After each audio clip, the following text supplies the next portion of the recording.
Ladies and gentlemen, this is a brand new Audi A7, and under the skin it is identical to the brand new Audi A6. All the drivetrain, the technology, the power plant are identical to the A6. But of course the A7 is the sexy one, the more expensive one, the one that is a little bit sportier. And coming up right now, we're going to go over both the A6 and the A7. We're going to take them for a drive. We're going to show you what's under the skin, and we're going to find out what's more important nowadays. Is it hydrocarbons or electrons? Because both of these cars are just a tour de force in new tech. And that's coming up right now on the Fast Lane Car.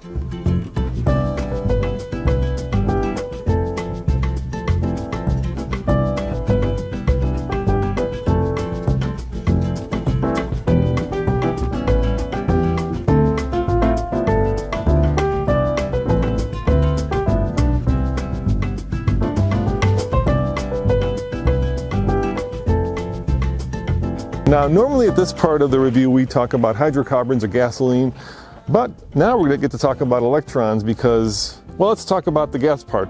It's a brand new 3-liter 6-cylinder that is now turbocharged instead of supercharged, and it puts out 335 horsepower and 369 pound-foot of torque.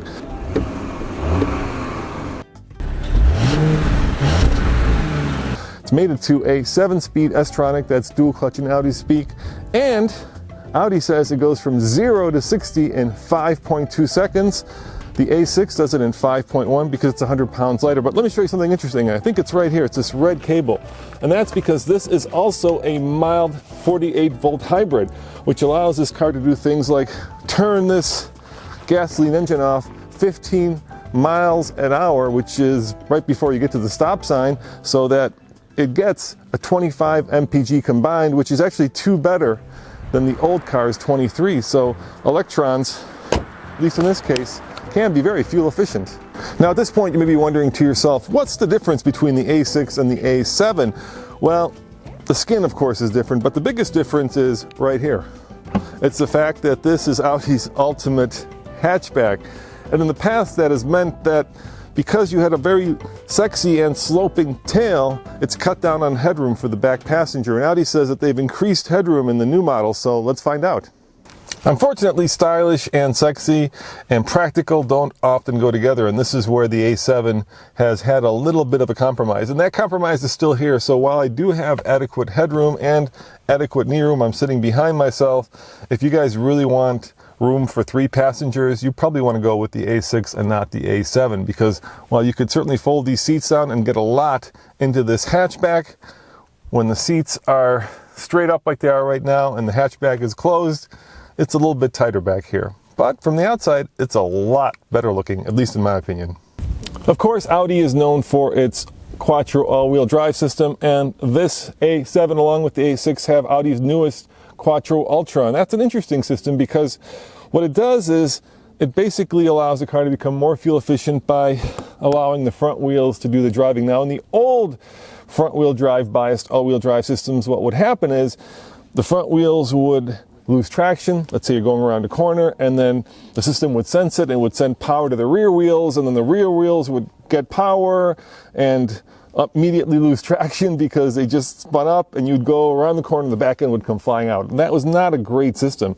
But Audi has thought of that. This is actually a predictive Quattro all-wheel drive system. So while the front wheels do most of the driving, this car can actually predict when you're going to need all-wheel drive. So when you're going around that corner and the front wheels start to slip, the rear wheels are already engaged so that you don't get that sudden snap oversteer on snow, and instead you get the confidence of having all-wheel drive even before you know you need it. At least that's what Audi claims. Now both the A6 and this A7 are stuffed with new technology, including here at the rear wheels.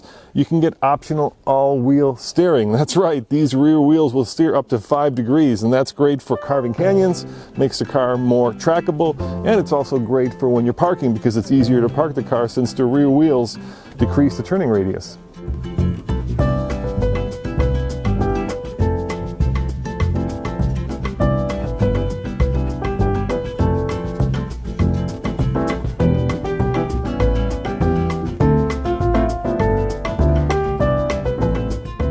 All right, guys, let's do a little bit of counting. 1, 2, 3 LED screens plus a heads-up screen. I mean, this car has become much more technologically advanced and very similar indeed to your cell phone. So what Audi says is that people have learned how to operate a smartphone, so this is what they have done with their new system. If you look at it, it's very similar to a cell phone. You basically have icons that can be swiped back and forth, that can be touched, and because Audi believes that it's much easier to control information through this touchscreen, there's a haptic interface, so when you push the button, it gently pushes back against your finger, giving you the sense that you've done something. Now, is this a better system? You know, I'm looking at all the different functionality just in these two screens. I'm looking probably at 50 different functions, plus there are all the functionality over here. You know, if you own this car, I suspect you're probably going to have to bust out the owner's manual to really get very well acquainted with this, because there's a lot of tech here. But I do love the fact that you've got Google Earth that can be now displayed on the main screen. You've got Waze that can be displayed over here, and you've got about 1,000 different ways that you can customize this car, or 400 different ways that you can set presets to customize these screens. Is it too much tech? Well, it depends how much you like this. If you like this, then this will probably become very intuitive. And best of all, there's also wireless charging. You can put your phone right here, close that, the phone automatically charges, plus it syncs up wirelessly with Audi's latest version of its MMI system, and you are all good to go. Well, all good as long as you know what all these functions do. And there's a lot of functions. Check this out, let me show you here. Even to turn on the lights now, you have a haptic feedback and a soft touch screen that actually goes from low beams to side marker to off to on. So no more traditional knob even for your headlights. So what's the easiest way to tell this A7 from the A6 apart from, of course, the hatchback? Well, it's right here, check it out. This car has 1, 2, 3, 4 character lines across the hood, whereas the A6 only has 2. And this is kind of what I would call a modified Coke bottle shape. And what do I mean by that? Of course, Coke bottle is that classic sexy shape that shows you the haunches of the car, shows you the big tires. This car is sleek in the front, but if you come with me back here, there's that classic Coke bottle shape. The haunches kind of come out, the tires get wider and fatter, at least visually, and it looks like it's much more aggressive. So sleek in the front, aggressive, and pretty tough looking in the back. And also, this is kind of interesting, the designer pointed this out. If you look, the gas cap has been completely incorporated above this cut line so that it doesn't go into this line. Makes it a lot cleaner, makes it a lot sexier. It's a small detail, but I like it. So of course, one of the cool things about Audis is that you can actually configure the center screen to whatever you wanted. So you can, of course, put your music in there. Ooh, 20 mpg combined. That's a ways from the 25, but on these trips we do drive these cars pretty quick, so that makes a lot of sense. We're not exactly babying them around. We want to see how dynamically they handle. And speaking of dynamically, this car's very neutral, right? Going around these corners, it feels stable, it feels well planted. It's not the Audi TT of the bunch, but it certainly is very neutral and very confidence inspiring. Now there's only one thing that's left to do, and I've got a straight bit of road coming up, and that is a 0 to 60, and I'm gonna let you guys time it. Audi says it's 5.1 seconds 0 to 60 in the A6 and 5.2 in this A7, because this is a little bit heavier car, actually 100 pounds heavier. So I'm gonna put this car in, let's see here, let's pick dynamic mode. We got a straight bit of road here. Let's make sure that our controls are as big as possible. I don't think I'm gonna brake torque it. I'm just gonna let the engine do its thing, and you guys time it. So here we go. 3, 2, 1, floored.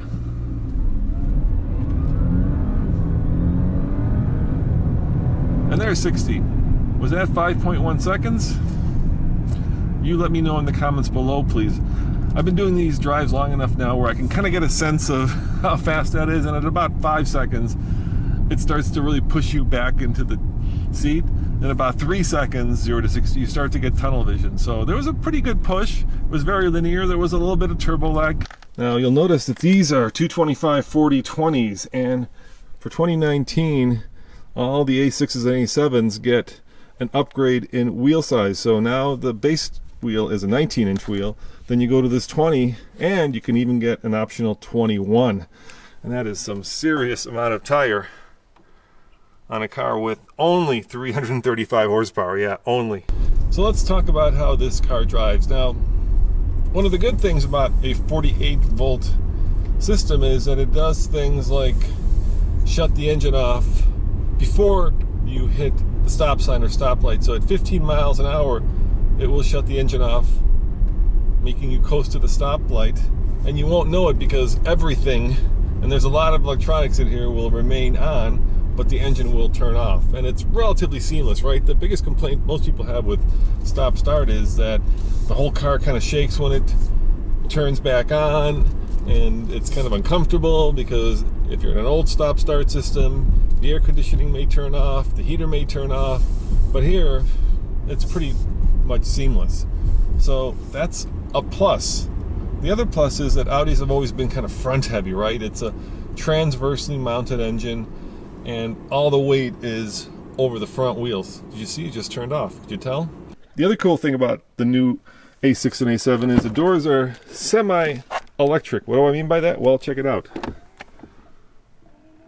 Yep, they close themselves. No more having to actually manually close the door like that. The car does it for you. Electricity can be a really cool thing. And with the 48-volt system, they put the battery in the back, giving you more or less more weight in the back, so it's closer to 50-50. And that's important because Audis have never rotated on the center axis. They've always kind of rotated on the front axis. So when you go into a turn, you can feel the car's weight, you can feel it pushing, you can kind of feel it plowing. And with more weight in the back, you have less of that. It becomes much more neutral. Full disclosure, Audi flew me out here to drive this and the A6. And if you're curious, these cars are hitting your dealerships as we speak. The A6 starts at just under $60,000, and if you want to go sexy, you're going to have to pay a little bit more. This one starts at just under $70,000. Now I've got different drive modes, which is of course now a common thing. So I've got comfort, auto, dynamic, and individual. So I'm going to go into dynamic, and once again that changes the throttle response, it changes shift points, it changes how planted this car feels. And in dynamic mode it feels very planted, but don't get me wrong, this is a big car and it drives big. I mean, you can feel this car's heft and size as you're pushing it around these corners. And while it's not perfectly neutral, which is something that tends to happen with all-wheel drive cars, it is nevertheless confidence-inducing. Electronic steering, yeah, it's still a little on the non-communicative side. Can I tell what the front wheels are doing? Not really. Doesn't matter.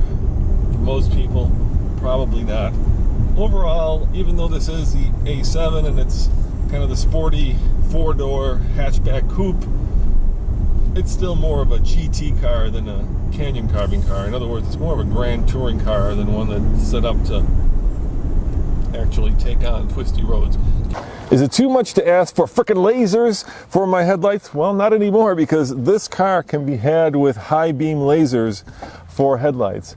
How cool is that? I gotta tell you, when the A7 first came out, this was my dream car. I have to confess that. I love the fact that it had the hatchback so that I could throw my bike in the back, and I love the look of the thing. But now I kind of appreciate the more utility of the A6. Those back seats, let's face it, they're pretty tight back there, and if you're gonna put your friends in there, they probably won't complain, but you should realize that they're not gonna be super happy sitting back there for long periods of time.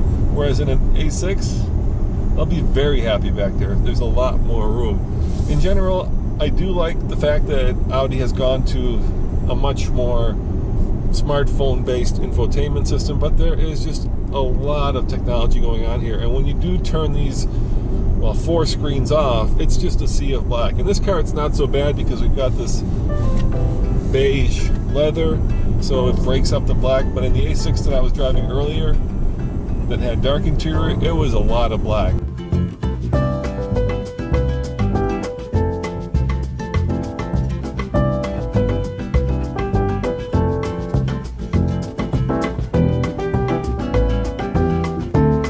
Audi has always had a kind of a minimalist design, but that was a little too dark even for me. I do love this real wood. I do love the way that these seats hold me when I corner. The transmission I've gotten used to. There's a lot of very thoughtful features in this car, and you're probably wondering what it competes with. Of course, it competes with other cars like this, the Mercedes-Benz, the BMW GT, and out of those, I think the Audi is definitely the one that I would choose. But if we're talking about the A6 versus the 5 Series versus the E-Class Mercedes, I think that's a whole different ballgame. And that one, well, that's a different video for another day. But if you're talking about the A7, 4-door, hatchback coupes, this is the one I would choose. I still think it's the sexiest of the bunch, and Audi seems to just keep knocking out the ballpark when it comes to kind of the way that the car looks and the way that it drives. So let's recap. We've got a whole new generation of Audi A6 and A7 with more technology where electrons are replacing hydrocarbons. We've got all-wheel steering optional. We've got a ton of technology that's very similar to your cell phone.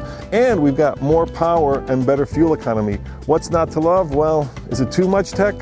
You know, I'll have to leave that to you. For me, I've always been an early adapter, so I find new technology fascinating, and I think we're seeing just incredible amounts of change in a very short time in the automotive world. And yes, hydrocarbons and gasoline is on its way out, and electricity is on its way in. And you know what? I think that's a good thing. I hope you do as well. As always, this is Roman reporting for the Fastlane Car. Check out tflcar.com for more news, views, and of course, real world Audi A6, A7 reviews. See you guys next time. Ciao.